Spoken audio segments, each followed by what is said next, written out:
Hi, this is Bala from delta director.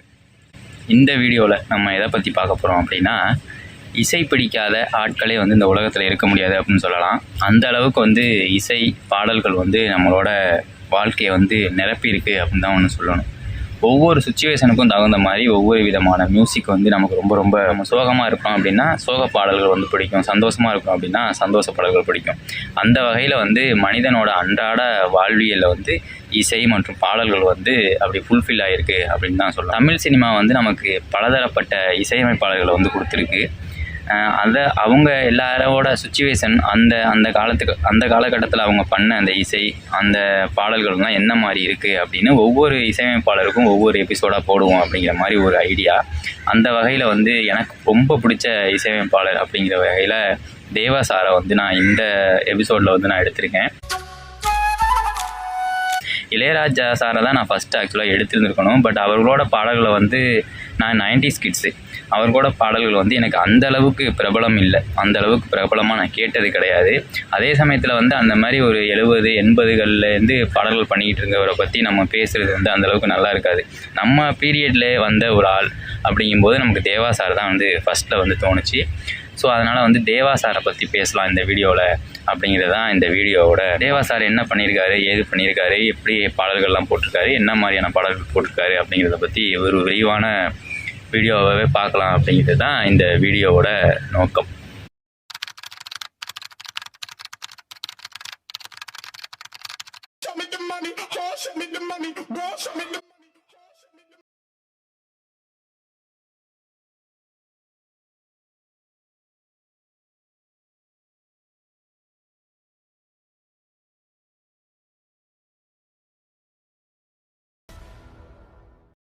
Career start பண்ண விதம் எப்படி அப்படின்னா, அவர் இளையராஜா சார் அவர்கள்ட்ட இன்ஸ்ட்ருமெண்ட் வாசிப்பாளராக அவர் பணியாற்றிக்கிட்டு இருக்காரு. அது இல்லாமல் பின்னாடி திரை இசை பாடல்கள் இல்லாமல் பின்னாடி நிறைய பக்தி பாடல்கள் அந்த நேரத்தில் வந்துச்சு. மாரியம்மன் பாடல், சபரிமலை பாடல், ஐயப்பன் பாடல், இந்த மாதிரி நிறைய பக்தி பாடல்களை அவர் கேசட் மூலியமாக பாடி மியூசிக் பண்ணி ஆர்கெஸ்ட்ரா பண்ணி அதை கேசட் மூலியமாக விற்றுக்கிட்டு இருக்க சூழ்நிலை அந்த காலகட்டத்தில் அதிகமாக இருந்துக்கிட்டே இருந்தது.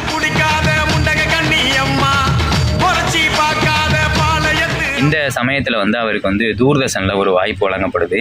வயலும் வாழ்வும் அப்படிங்கிற ஒரு டிவி ஷோவுக்கு மியூசிக் பண்ணணும்னா ஒரு பாட்டு கிடையாது, அது சும்மா ஒரு டைட்டில் கார்டு மாதிரி, ஒரு டைட்டில் சாங் மாதிரி ஏதோ ஒன்று இருக்குது, அதுக்கு மட்டும் மியூசிக் பண்ணுங்கள் அப்படின்னு ஃபஸ்ட்டாக அவர் அந்த திரையில் மியூசிக் பண்ணுறது அப்படிங்கிறது இதுக்கு தான் பண்ணியிருக்காங்க. அதுக்கப்புறமாட்டி அவர் நிறைய படங்களுக்கு மியூசிக் போடுறதுக்கு கமிட் ஆகுறாரு. பட் அனைத்து படங்களுமே ட்ராப் அவுட் ஆகுது. பூஜை போடுறாங்க, பூஜை போட்டு 2 நாளில் அந்த படம் நின்று போயிடுது, 3 நாள் நின்று போயிடுது, 1 மாதத்தில் நின்று போயிடுது. படம் ஸ்டார்ட் பண்ணுறதுக்குள்ளேயே ஏதோ ஒரு காரணங்களால் நின்று போகுது. இவர் ஒரு ராசியில்.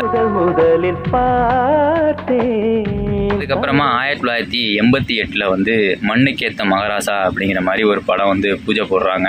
அந்த படத்தில் நம்ம மக்கள் நாயகன் ராமராஜன் அவர்கள் தான் அந்த படத்தில் ஹீரோ. பாடல்கள் எல்லாம் ஒளிப்பதிவு செஞ்சுட்டாங்க. படமுமே கிட்டத்தட்ட முடிஞ்சிருச்சு. பட் ஆனால் படம் ரிலீஸே ஆகலை. இந்த மாதிரி ஒரு சுச்சுவேஷன் ஒரு மனுஷனுக்கு வந்துச்சுன்னா அவன் எந்த அளவுக்கு ஒரு தொய்வு நிலையை அடைவான் அப்படிங்கிறது உங்களுக்கே தெரியும். நம்ம ஸ்டார்ட் பண்ண படங்கள் எல்லாமே ஆரம்பிக்கவே இல்லை. ஒரு படம் ஆரம்பித்து முடிகிற கண்டிஷனில் அந்த படம் ரிலீஸ் ஆகாமல் அப்படியே தொட்டிக்குள்ளேயே போய் அடங்கிடுது. அப்போ ஒருத்தனுக்கு எந்த அளவுக்கு ஒரு சுச்சுவேஷன் இருக்கும் அப்படிங்கிறத நீங்கள் நினச்சி பாருங்கள். அந்த நேரத்தில் தான் வைகாசி பிறந்தாச்சு அப்படிங்கிற ஒரு படம் தேவா சார் கமிட் பண்ணுறாரு.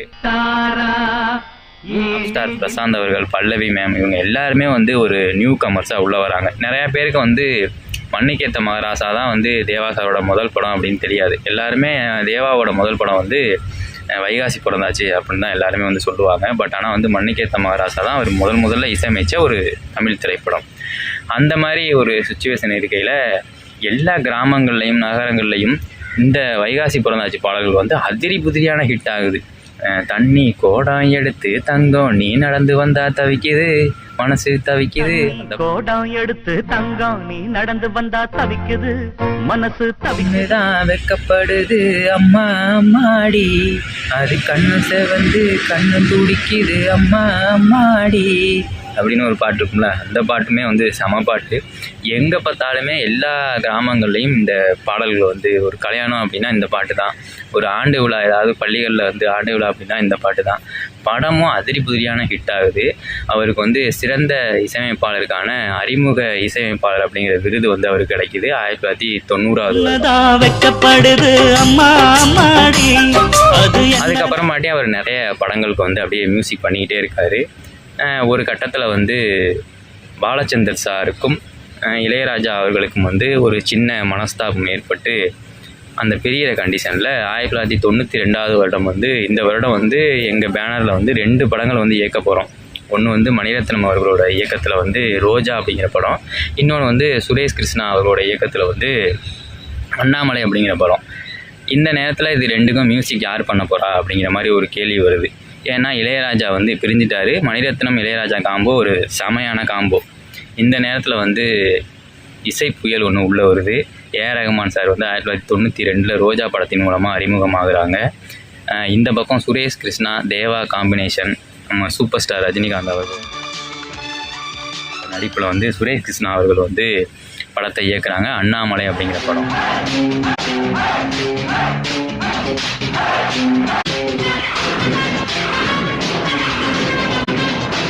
டைட்டில் கார்டு மட்டுமா அந்த அளவுக்கு செமையாக இருந்துச்சு, அதில் இடம்பெற்ற பாடல்கள்லாம் அந்த மாதிரி தனி ரகமாக இருந்துச்சுங்க. இதில் வந்து நான் ஒன்று குறிப்பிட்டு சொல்ல வேண்டிய ஒரு விஷயம் ஒன்று இருக்குது. ஆக்சுவலாக வந்து இப்போ ஒருத்தவங்களுக்கும் வந்து ஒரு கேட்டகரியோட மியூசிக் வந்து ரொம்ப அதில் வந்து புலமை பெற்றிருப்பாங்க. இப்போ உதாரணத்துக்கு சொல்லணும் அப்படின்னா, இளையராஜா சார் அவர் வந்து மண்ணின் மைந்தன், அந்த கிராமம் சார்ந்த சூழ்நிலை இது சம்மந்தமான இசைனா அவர் வந்து பிச்சு எடுத்துருவார். இப்போ இந்த பக்கம் ஏஆர் ரஹ்மான் சாரை எடுத்துக்கிட்டிங்க அப்படின்னா, அவர் வந்து ஒரு கம்ப்யூட்டரைஸ்டு இன்ஸ்ட்ருமெண்ட் மியூசிக்கல் டைரக்டர். இந்த மாதிரி ஒரு கேட்டகரி, அதாவது எப்படின்னா, ஒரு கிராமம் சார்ந்த ஒருத்தர் பயணிச்சுக்கிட்டு இருக்காரு, ஒரு சிட்டி பேஸில் ஒருத்தர் வந்து பயணிச்சுக்கிட்டு இருக்காரு. அந்த நேரத்தில் ஒருத்தர் வந்து உள்ளே இருக்கிறாரு. இந்த பக்கம் இசை ஞானி, இந்த பக்கம் இசை புயல், நடுவில் நம்ம என்ன செய்ய போகிறோம் அப்படிங்கும்போது அவர் வந்து அந்த கானா அப்படிங்கிற ஒன்றை வந்து கையில் எடுக்கிறாரு.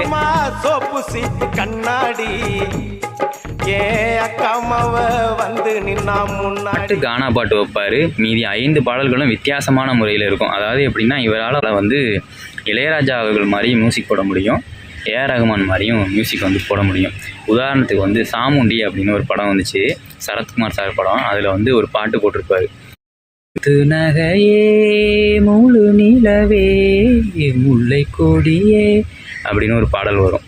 நான் ரொம்ப பாடினேன் அப்படின்னா காப்பிரைட்டில் தூக்கிடுவாங்க, அதனால் என்னால் அதை பாட முடியாது.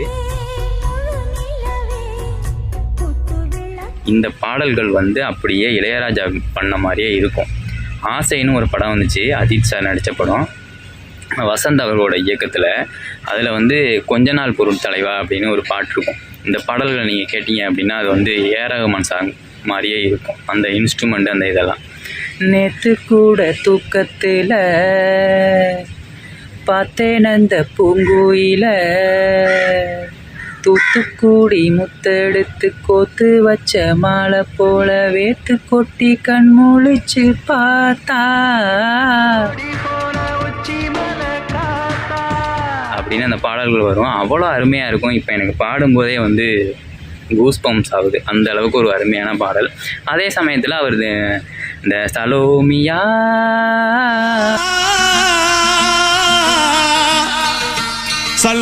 தர லோக்கலான அந்த கானா பாடல்களையும் வந்து பயங்கரமான ஹிட்டு கொடுத்துட்டு இருந்தார். இந்த மாதிரி 3 வெர்சாலிட்டி, அந்த 3 வெர்ஷனை வந்து காட்டக்கூடிய ஒரு மியூசிக் டைரக்டர் அப்படிங்கிற மாதிரி தான் என்னோட பார்வைக்கு வந்து தேவா சார். டைட்டில் கார்டு மட்டும் பயங்கரமான ஹிட் அடிக்கலைங்க, அதில் இருக்க பாடல்கள், பேக்ரவுண்ட் மியூசிக் எல்லாமே வந்து பயங்கரமான ஒரு ஹிட்டு அப்படின்னு தான் சொல்லணும். அந்த நேரத்தில் வந்து ரஜினி சாருக்கு இளையராஜா அவர்கள் தான் மியூசிக் போட்டுக்கிட்டு இருந்த நேரம். சந்திரபோஸ், நிறைய பேர் மியூசிக் டைரக்டர் இருக்காங்க. இருந்தாலும் இளையராஜாவை அதிகமான படங்களுக்கு மியூசிக் போடுறது வந்து இளையராஜாவாக தான் இருப்பார். அப்படிங்கிற மாதிரி ஒரு காலகட்டத்தில் வந்து இவருக்கு வந்து மியூசிக் உள்ளே வராரு. இவர் என்ன பண்ண போகிறாரு அப்படிங்கிற மாதிரி நம்ம மக்கள் எல்லோரும் ஆர்வமாக அப்படி பார்த்துக்கிட்டு இருக்க நேரத்தில் வந்து இந்த அண்ணாமலை பாட்டு வருது. வந்தேன்டா பால்காரன் பாட்டு அவரோட ஸ்டைலில் ஒரு மாதிரியா தகர மாதிரி அடித்து அது ஒரு ஸ்டைலாக அப்படி பண்ணிட்டார். அதுக்கடுத்து அண்ணாமலை ஒரு டூயட்டு, சரியான பாட்டு. எனக்கு இந்த பாடல்களில் வந்து எனக்கு ரொம்ப பிடிச்ச இந்த படத்தில் வந்து எனக்கு ரொம்ப பிடிச்ச பாட்டு என்ன அப்படின்னா வந்து அந்த ரெக்க கட்டி பறக்குதடி அண்ணாமலை சைக்கிள் அப்படிங்கிற பாட்டு தான்.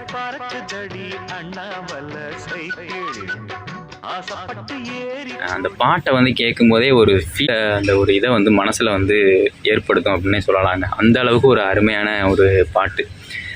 ரெக்க கட்டி பறக்குதடி அண்ணாமலை சைக்கிள், ஆசைப்பட்டு ஏறி கோடி ஐயாவோட பைக்கில் அப்படின்னு அந்த பாட்டு வரும். அதில் சில லைன் வந்து குறிப்பாக சொல்ல போனோம் அப்படின்னா, வாழு போச்சு கத்தி வந்தது பழங்கதை இருக்கு, அட வசதி வந்ததும் வாழ்க்கை போனது நம்மோட கணக்கு அப்படிங்கிற ஒரு லைன் வந்து எனக்கு ரொம்ப ரொம்ப பிடிக்குதும். அந்த பாடல்கள் வந்து ரொம்ப அந்த லைன்லாம் வந்து ரொம்ப அழகான ஒரு வரிகளாக இருக்கும் அப்படின்னு வந்து நான் சொல்ல விரும்புகிறேன். அதுக்கு மியூசிக் வந்து அந்த மாதிரி ஒரு பயங்கரமான ஒரு அப்படி ஒரு மெலடி மாதிரி அப்படி வந்து ஏறி இறங்கியிருக்கும்ல, அது வந்து ரொம்ப நல்லாயிருக்கும்.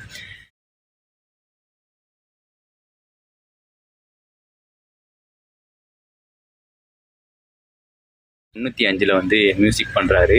அந்த கதையை தான் நீங்கள் அந்த தேவாதி தேவா அப்படிங்கிற அந்த கான்செப்டில் வந்து சுரேஷ் கிருஷ்ணா சாரு அந்த பிளாக் ஷீப் பண்ணியிருப்பாங்களா, அதை நீங்கள் கேட்டிருப்பீங்க. ரஜினி சாருக்கு ஒரு மாசான ஒரு பிஜிஎம் என்ன அப்படின்னா அது வந்து பாட்சாவோட பிஜிஎம்மாக தான் இருக்கும். அவர் நடந்து வர்றதுக்கு ஒரு பயங்கரமான ஒரு பிஜிஎம் இது தான் அப்படின்னு செட் பண்ணி விட்டார். ஓகே, அந்த பிஜிஎம் வந்து நம்ம அர்னால்டு படத்தோட டெர்மினேட்டரோட பிஜிஎம் அப்படிங்கிறது வந்து எல்லாருக்குமே தெரியும் தான், அங்கேருந்து உருவுனதான் அப்படின்னு எல்லாருக்குமே தெரியும். பட் வந்து அந்த படத்துக்கு அந்த பிஜிஎம் வந்து ரொம்ப ஆப்டாக இருந்துச்சு அப்படிங்கிறது தான் நான் இங்கே வந்து நோட் பண்ணி சொல்லக்கூடிய ஒரு விஷயமா வந்து இருக்குது. படம் அதிரி புதிரியான ஹிட் ஆகுது. அதுக்கப்புறம் அருணாச்சலம் அப்படிங்கிற படத்துக்கு வந்து அவர் மியூசிக் போடுறாரு. அதுலேயுமே வந்து பாடல்கள்லாம் ஹிட் ஆகுது, படமும் வந்து ஹிட் ஆகுது. சரி, இந்த பக்கம் ரஜினி சாருக்கு தான் இப்படி பண்ணார் அப்படின்னா நம்ம உலகநாயனுக்கு ஒரு 3 படம் பண்ணியிருக்காருங்க. முதல் படம் வந்து ஔவை சண்முகி, அதுக்கப்புறம் பஞ்சதந்திரம், பம்மல் கே சம்பந்தம்னு ஒரு 3 படத்துக்கு வந்து தேவா சார் வந்து மியூசிக் போட்டிருக்காரு. வணக்கம், என்னடா திடீர்னு லொக்கேஷன் மாறி போய் இவன் வந்து உட்காந்து பேசுகிறானே அப்படின்னு நினைக்காதீங்க. கிட்டத்தட்ட 450 படங்களுக்கு மேலே தேவா சார் அவர்கள் வந்து இசையமைச்சிருக்காங்க. தமிழ், தெலுங்கு, கன்னடா, மலையாளம் அப்படின்னு. இதை வந்து ஒரு 15 நிமிஷம் வீடியோவில் வந்து என்னால் பேசவே முடியலை. அதனால வந்து ஒரு தவிர்க்க முடியாத காரணங்களால் வந்து இந்த எபிசோடு வந்து 2ஆம் பாகமாக வந்து பிரியுது. கூடிய விரைவில் வந்து அந்த பாகத்தை வந்து நான் ரிலீஸ் பண்ணுறேன். தேங்க்யூ. சப்ஸ்கிரைப் பண்ணுங்கள், ஷேர் பண்ணி விடுங்க. தேங்க்யூ.